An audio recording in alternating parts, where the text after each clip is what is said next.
சத்யன் 1980 மே 31 சென்னையில பிறந்திருக்காரு. இவரு ஸ்டார்டிங்ல ஸ்டேஜ் ஷோல பாடி இருக்காரு. இவரு வாய்ப்புக்காண்டி பல இடத்துல அலைஞ்சிருக்காரு. அப்புறம் வசூல் ராஜா, MBBS, அறிந்தும் அறியாமலும், வட்டாரம், முனி, இப்படி பல படங்கள் 200க்கும் மேற்பட்ட பாடல்களை பாடியிருக்காரு. இவரு முன்னாடி கச்சேரியில காதலர் தினத்திலிருந்து ரோஜா ரோஜான்னு பாடின பாட்டு இப்போ வைரல் ஆயிடுச்சு.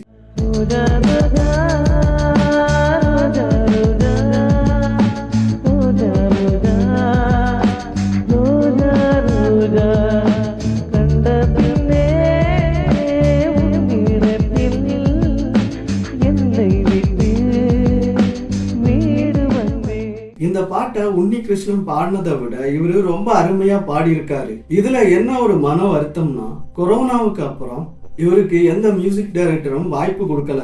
இனியும் இவர் நல்ல நல்ல பாடல்கள் பாட என்னுடைய வாழ்த்துக்கள்.